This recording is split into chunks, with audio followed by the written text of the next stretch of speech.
Hello students, आज की video में हम लोग न्यू वर्स से रिटर्निंग कस्टमर एनालिसिस के ऊपर काम करेंगे।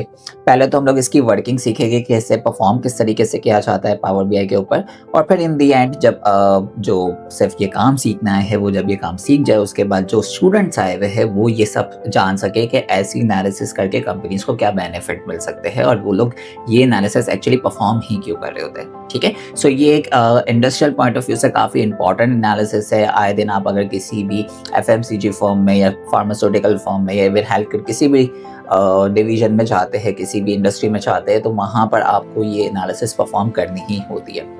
अब इशू ये है कि पावर बीआई के अंदर ऐसा कोई फंक्शन मौजूद नहीं है जो कि इस एनालिसिस को डायरेक्ट परफॉर्म कर सके।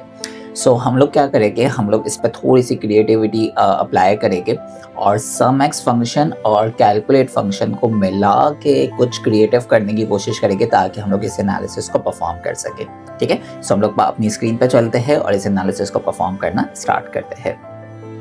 तो सबसे पहले तो मेरे पास यहाँ पर एक डेटाबेस मौजूद है। ये एडवेंचरवर्क्स का डेटाबेस है जो कि नॉर्मली हर जगह इजीली अवेलेबल है। सो मैं इसी डेटाबेस के ऊपर काम कर रहा हूँ। सो मैं सबसे पहले यहाँ पर एक कॉन्टेक्स्ट ऐड कर लेता हूँ और वो कॉन्टेक्स्ट होगा मेरे कैलेंडर्स के मंथ का। ठीक है, स्टार्ट ऑफ द मंथ को मैं यहाँ पर ऐड कर देता हूँ और मैं इसे थोड़ा सा बड़ा कर लेता हूँ ताकि आप लोगों को ईजिली सब चीज़ें नज़र आती रहे। ठीक है, मैं इसे थोड़ा सा इससे छोटा कर लेता हूँ और ओवरऑल इसे बड़ा कर लेता हूँ। ठीक है, सो मेरे पास यहाँ पे महीनों का कॉन्टेक्स्ट मौजूद है। अब मैं सबसे पहले कस्टमर्स को ऐड करता हूँ कि मेरे पास हर महीने के अंदर कितने एक्टिव कस्टमर्स मौजूद थे, लाइक कितने कस्टमर्स हर महीने मेरी दुकान पर आए और उन्होंने परचेजेस किए। ठीक है, सो इसके लिए हम लोग बहुत एक सिंपल सा मेजर बनाएंगे जिसका नाम होगा टोटल कस्टमर्स और इसमें हम लोग डिस्टिंक्ट काउंट का इस्तेमाल कर लेंगे।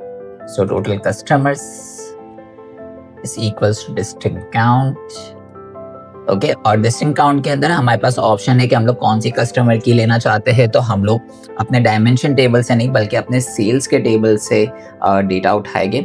क्यों? क्योंकि अगर हम लोग ओवरऑल वैल्यू देख रहे होंगे तो फिर आपको ओवरऑल वैल्यू में टोटल जितने भी कस्टमर्स होंगे वो शो हो जाएंगे, विच वी डोंट वांट। हमारे पास 3 साल का डेटा है तो हम लोग यही देखना चाह रहे हैं कि इन 3 सालों के अंदर कितने कस्टमर्स हमारी दुकान पर आए हैं टोटल ओवरऑल। ठीक है, जबकि डेम कस्टमर्स के अंदर तो लेट से अगर हमारी कंपनी 10 साल से चल रही है तो 10 साल के सारे कस्टमर्स का रिकॉर्ड होगा तो हमें उन सब का वो काउंट दे देगा।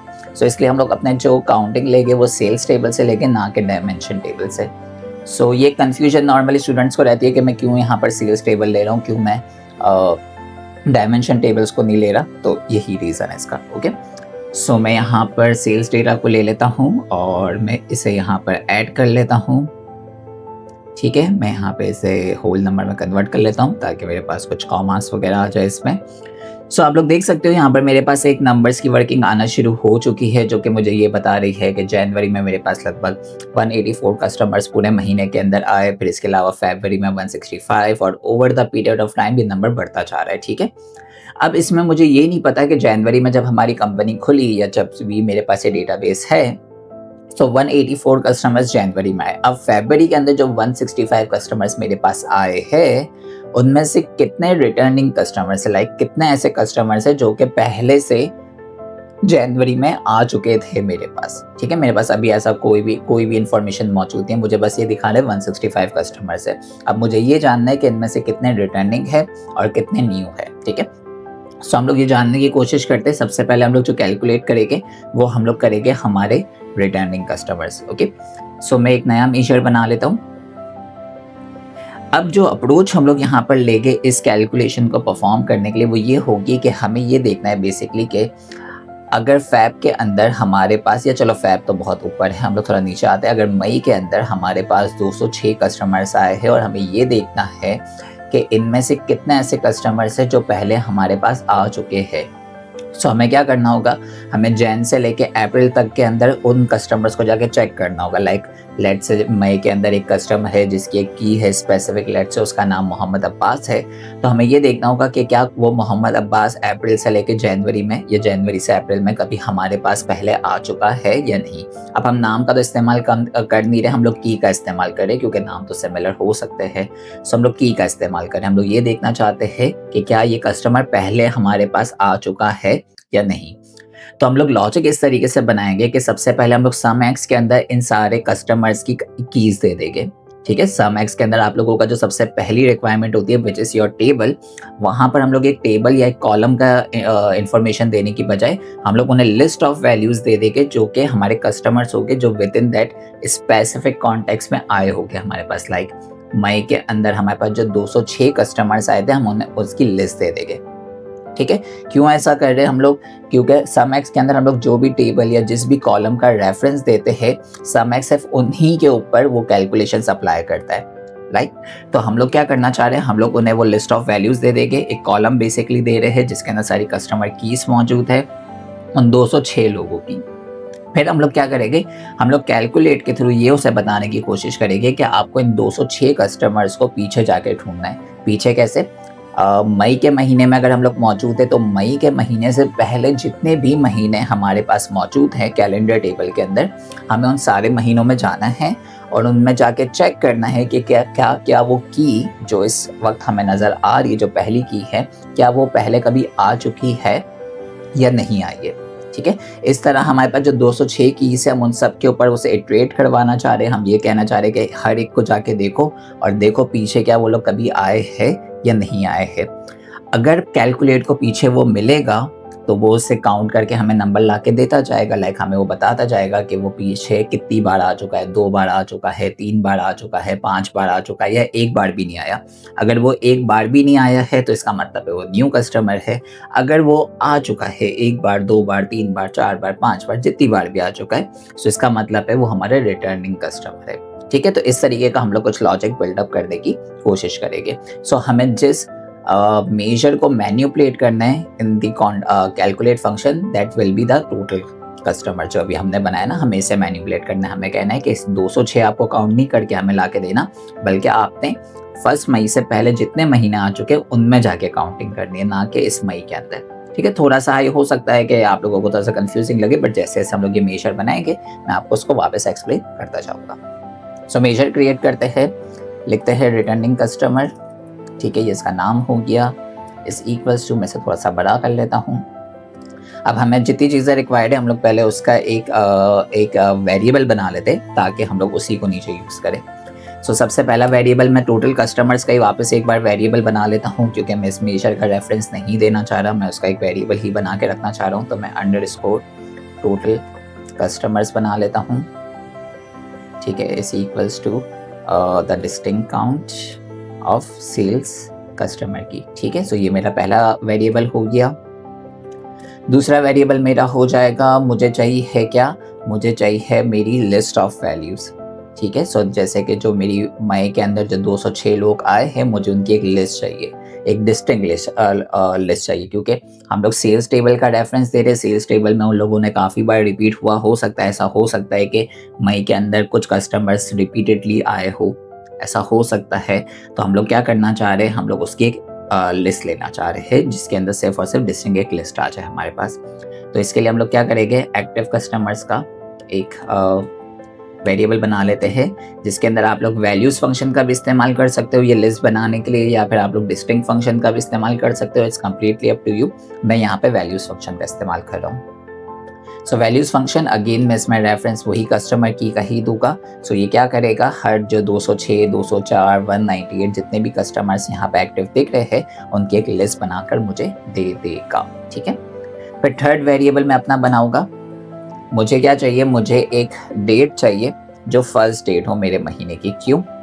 क्योंकि हमें यहाँ पे से क्या बोलना है कि अगर आप मई के महीने में मौजूद हो, ठीक है, मई के महीने में आप काउंटिंग करके ला के दे रहे हो मुझे 206, ठीक है, तो मुझे मई के महीने की काउंटिंग नहीं चाहिए, मुझे मई से पहले जितने महीने आ चुके हैं मुझे उनका टोटल काउंट चाहिए। तो मुझे यहाँ पे क्या लॉजिक बनाना पड़ेगा कि मई के महीने की पहली जो भी डेट थी उससे पहले की जितनी डेट से कैलेंडर टेबल के अंदर, लाइक अगर मई की पहली डेट कौन सी हो गई, 1 मई हो गया, तो 1 मई से पहले जितनी डेट्स आ चुकी है, तो कितनी डेट्स आ चुकी है, जनवरी 1 से लेके अप्रैल 30 तक सारी वैल्यूज आ चुकी है। ठीक है, सारी डेट्स आ चुकी है। सो इन सारी डेट्स में जाके उस बंदा जो भी कस्टमर की है उसकी जाके काउंट करो।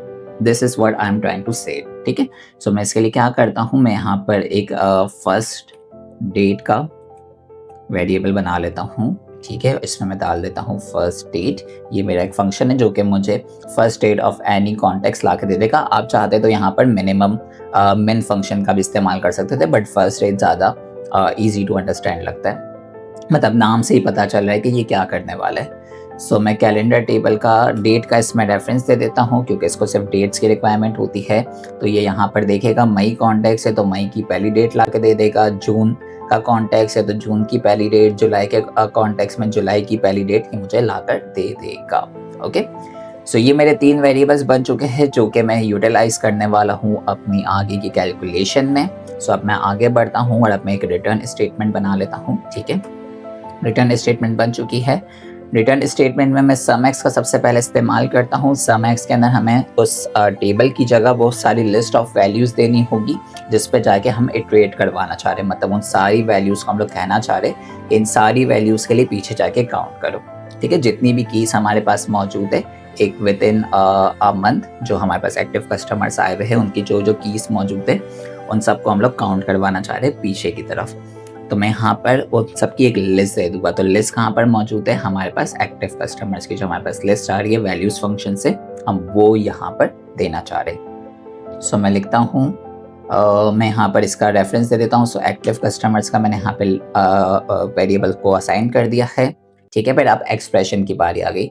तो विद इन द एक्सप्रेशन हम लोग अपने कैलकुलेट फंक्शन का इस्तेमाल करेंगे। मतलब एक्सप्रेशन में हमें क्या करना होता है, अपनी कैलकुलेशन बतानी होती है ना कि आप कौन सी कैलकुलेशन परफॉर्म करवाना चाह रहे हो। सो हम लोग क्या कैलकुलेशन परफॉर्म करवाना चाह रहे हैं, हम लोग बेसिकली काउंटिंग करवाना चाह रहे हैं। हम लोग लेट से काउंट ही लिख देता हूँ मैं यहाँ पर। काउंटिंग के लिए कौन सा फंक्शन हमारा यूज हो रहा था, डिस्टिंक्ट काउंट, राइट। सो अगर मैं यहाँ पे टोटल कस्टमर वाले यहाँ पे वेरिएबल डाल देता तो ये सिंपल काउंट करके हमें ला के दे देता, बट हमें सिंपल काउंट नहीं चाहिए। लाइक मई के महीने में हमें मई का काउंट तो चाहिए ही नहीं, हमें किसका काउंट चाहिए, मई से पहले वाले महीनों का।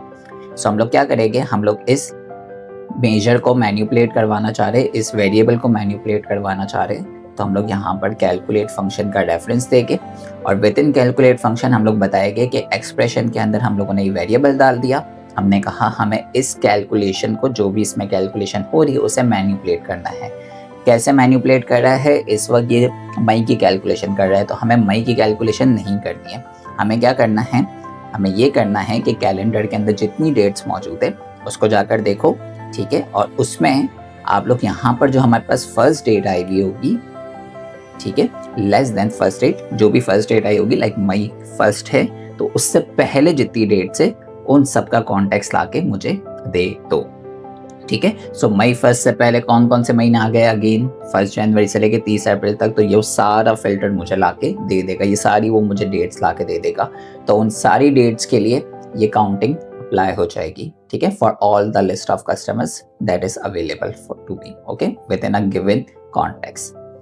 सो ये हो गई हमारी कैलकुलेशन डन। अब एक जो मसला मजीद आ सकता है वो ये आ सकता है कि लेट से कि कुछ कस्टमर्स जो है वो पहले 2, 3, 4, 5, 8 दफ़ा आ चुके या 1000 दफ़ा आ चुके हैं पहले ही। ठीक है, सो ये उन सब का मुझे काउंट रिपीटेडली ला के देता रहेगा। सो इसके लिए हम लोगों को क्या करना पड़ेगा, लेट से अगर वो 2 बार आया है या 3 बार आया है या 10 दफ़ा आया है, सो हमें 10 दफ़ा तो उसको काउंट नहीं करना है ना, हमें उसे काउंट तो सिर्फ एक ही दफ़ा करना है। ठीक है, हमें उसे 10 दफ़ा काउंट नहीं करना। हम ये कहना चाह रहे हैं ना कि 206 में से रिटर्निंग कस्टमर्स कितने हैं, हम ये बताना चाह रहे हैं। तो 206 में से अगर एक बंदा पीछे 10 दफ़ा आ चुका है तो हमें काउंट तो उसे एक ही दफ़ा करना है कि भाई 206 में से एक कस्टमर रिटर्निंग है, वो पहले कितनी बार रिटर्न हो चुका है that's something else, but returning customer एक ही है वो। ठीक है, सो हम लोगों को यहाँ पर इस लॉजिक को थोड़ा सा और मैनिपुलेट करना पड़ेगा, मतलब मॉडिफाई करना पड़ेगा। हम यहाँ पर क्या कहेंगे, हम यहाँ पे एक इफ स्टेटमेंट लगा देंगे कि अगर हमारी इस पूरी कैलकुलेशन में आंसर अगर 0 से ऊपर आता है, ठीक है, इस पूरी कैलकुलेशन में, अच्छा मैंने यहाँ पे ब्रैकेट बंद करना भूल गया, मैं इसे ब्रैकेट बंद कर देता हूँ। अगर इस पूरी कैलकुलेशन का आंसर 0 से ऊपर आता है, इसका मतलब कि काउंटिंग में वो पहले मुझे कहीं मिल चुका है।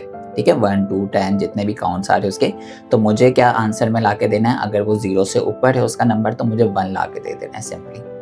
ठीक है, कि एक कस्टमर मेरा हो चुका है, मतलब ये जो पहला कस्टमर था जिसको मैं चेक कर रहा था उसकी पहले मुझे कोई ना कोई नंबर मिला है, जितनी बार भी मिला है, ठीक है, दैट्स अनदर स्टोरी, मगर वो मिला है इसलिए मैं उसको 1 दे रहा हूँ।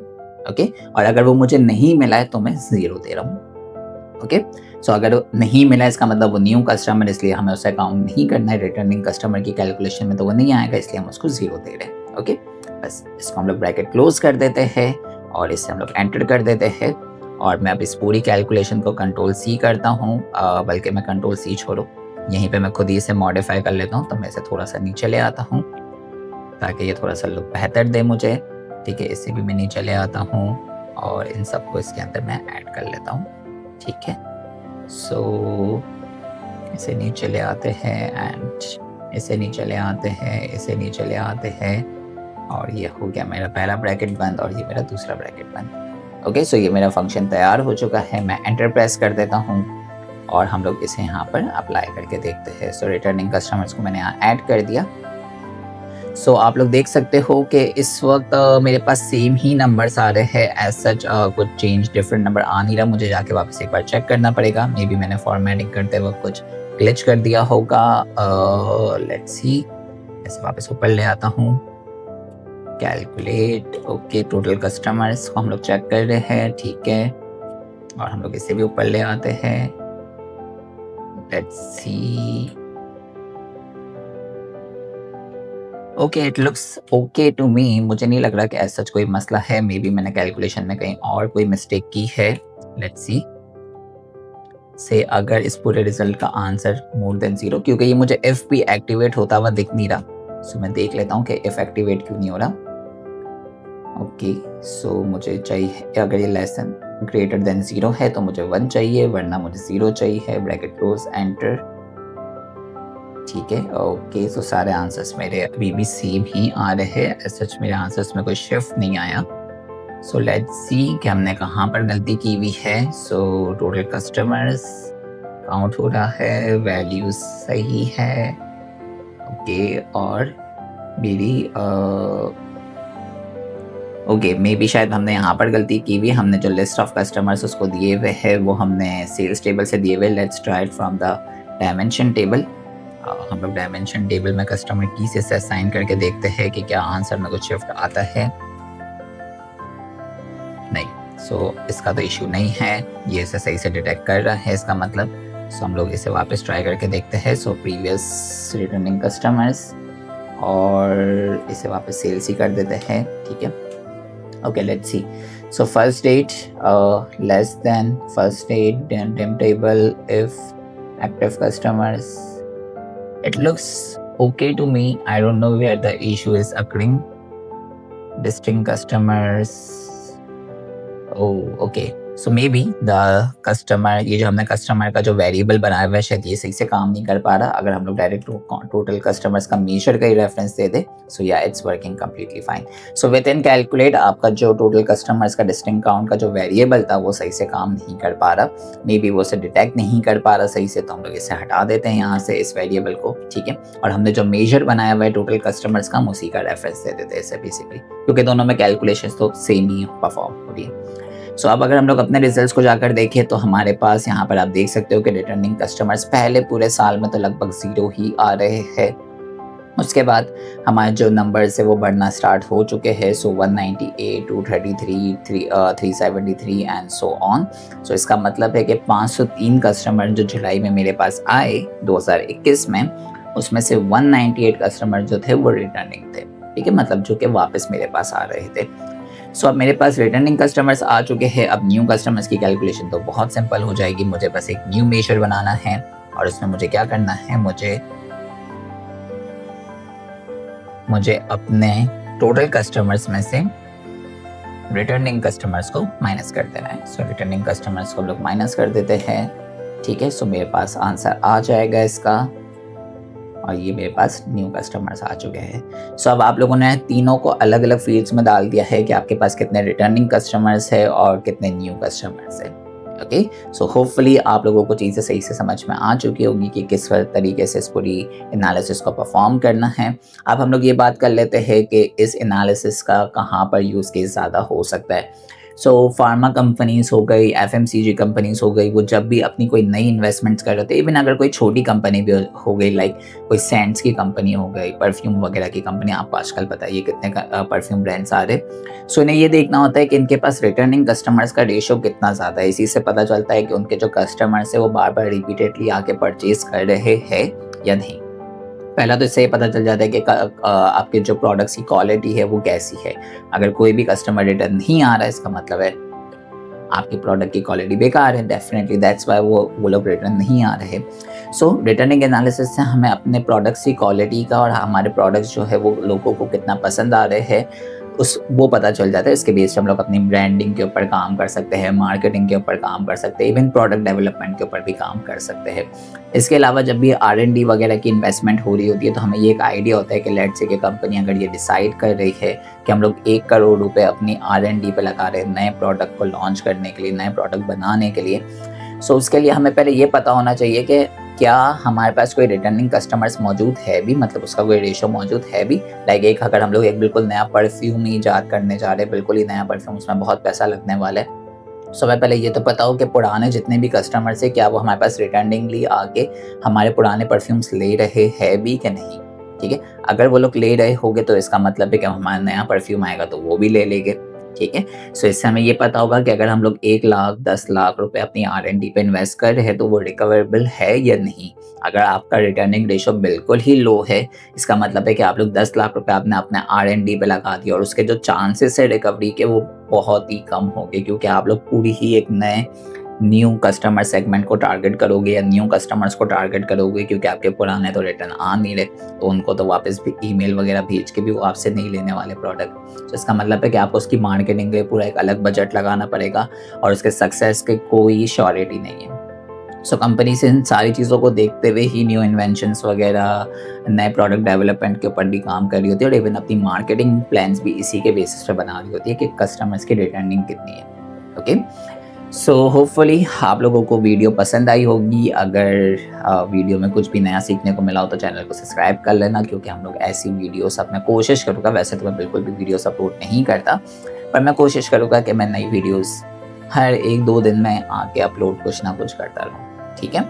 सो बस that's it, thank you so much, हाफिज़।